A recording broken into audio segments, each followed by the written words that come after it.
Assalamualaikum warahmatullahi wabarakatuh. Halo adik-adik, sebelumnya perkenalkan nama Ibu Fathiah Ummul Izzah, mahasiswi UIN Raden Fatah Palembang. Baiklah, pada kesempatan kali ini kita akan membahas materi mengenai jenis usaha dan kegiatan ekonomi masyarakat Indonesia, kelas 5, tema 2. Untuk mengambil berkahnya, sebelum kita mulai belajar, mari kita berdoa terlebih dahulu ya. Berdoa dimulai. Berdoa selesai. Kegiatan ekonomi adalah usaha memenuhi kebutuhan manusia, misalnya sandang, pangan, dan papan. Kegiatan ekonomi berupa pertanian, perikanan, peternakan, kerajinan, dan perdagangan. A. Pertanian. Pertanian adalah kegiatan ekonomi pendesaan yang memanfaatkan tanah. Tanah subur mendukung pertanian. Pertanian menghasilkan bahan makanan. Jenis makanan adalah makanan pokok, sayuran, dan buah-buahan. Jenis makanan pokok adalah beras, jagung, ubi, gandum, dan sagu. Makanan pokok banyak ditanam oleh petani.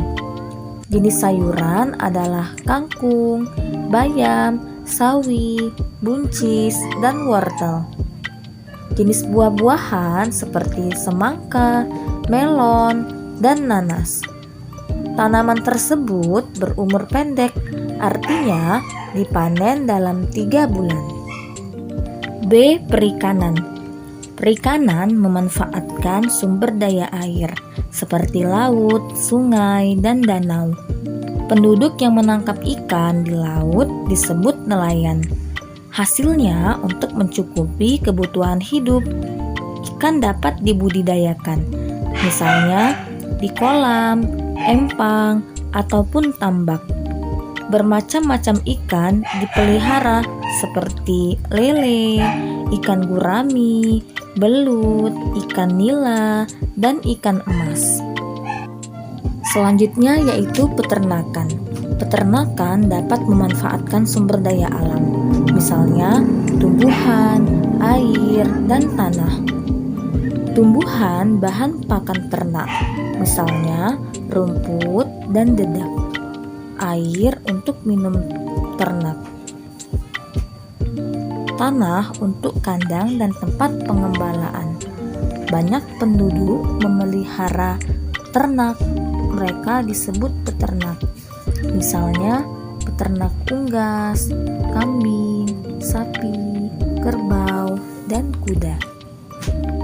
Selanjutnya yaitu kerajinan. Sumber daya alam digunakan sektor kerajinan, misalnya bambu, kayu, dan tanah liat. Kerajinan mengelola sumber daya alam, misalnya hewan, tumbuhan, dan tanah. Tanah dijadikan gerabah, bambu dijadikan keranjang, kulit sapi diolah menjadi wayang. Gunanya untuk peralatan sehari-hari. Barang kerajinan juga bernilai seni dan dijual ke luar negeri. Pembuat kerajinan disebut pengrajin. Barang kerajinan diperdagangkan untuk mencukupi kebutuhan hidupnya. Selanjutnya yaitu industri. Industri membutuhkan sumber daya alam, misalnya hewan, tumbuhan, hasil tambang, batuan, dan sumber daya energi. Hasil tambang bahan baku industri, misalnya besi, emas, perak, timah, tembaga, aluminium, dan mangan. Hewan bahan baku industri, misalnya industri makanan, pengolahan kulit, dan pakaian. Sumber daya energi adalah bahan baku industri, misalnya minyak mentah untuk membuat cat dan kosmetik. Selanjutnya yaitu perdagangan. Perdagangan membutuhkan sumber daya alam. Berbagai sumber daya alam diperdagangkan, misalnya hewan, tumbuhan, dan sumber energi. Sumber daya berupa bahan baku dan barang jadi. Sumber daya alam diperdagangkan di masyarakat, misalnya di warung, toko, ataupun di pasar. Dan yang terakhir ada pertambangan. Barang tambang yang ada di Indonesia terdapat 3 jenis, di antaranya barang tambang logam. Hasil tambang Indonesia tersebar tidak merata, dan jenis barang tambang yang dihasilkan satu daerah dengan daerah lain berbeda-beda. Contoh hasil tambang adalah emas, perak, timah, tembaga, nikel, aluminium, besi, dan mangan. Barang-barang tersebut ditambang dari dalam tanah. Selanjutnya yaitu jenis usaha ekonomi di bidang jasa. Yang pertama, guru. Guru adalah orang yang pekerjaannya mengajarkan ilmu pengetahuan kepada muridnya. Misalnya, guru IPA, guru IPS, guru matematika, guru olahraga, dan lain sebagainya. Guru mengajar siswa di sekolah. Guru mengajar dari jenjang TK hingga universitas. Guru disebut juga pahlawan tanpa tanda jasa. Yang kedua yaitu dokter. Dokter adalah orang yang pekerjaannya menyembuhkan orang sakit. Dokter bekerja di rumah sakit, puskesmas, ataupun klinik kesehatan. Dokter ada yang berpraktek di rumah.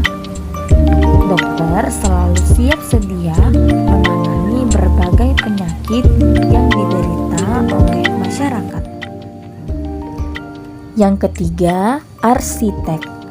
Arsitek adalah ahli pembuat rancangan bangunan. Ia mendapat imbalan atas jasanya membuat rancangan bangunan. Misalnya, rancangan bangunan kantor, rumah, dan lain-lain. Arsitek menempuh pendidikan di universitas. Arsitek banyak dibutuhkan di kota-kota besar untuk merancang pembangunan kota. Yang keempat yaitu montir.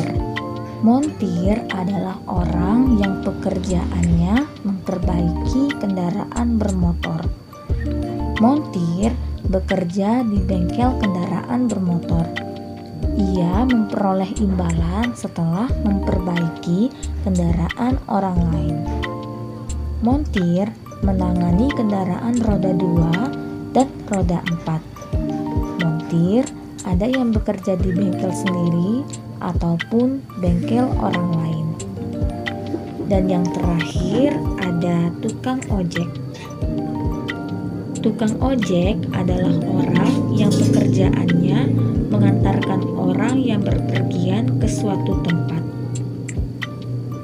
Orang tersebut diantarkan memakai sepeda motor. Setelah sampai di tujuan, tukang ojek akan diberi imbalan. Tukang ojek mengantarkan orang berpergian dalam jarak dekat.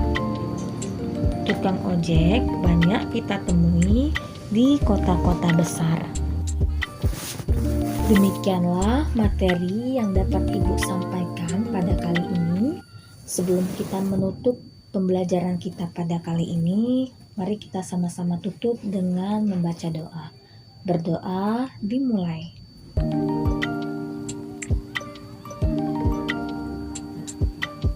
Berdoa selesai. Baiklah, sebelumnya Ibu minta maaf apabila ada salah kata. Ibu akhiri, wabillahi taufiq wal hidayah. Wassalamualaikum warahmatullahi wabarakatuh.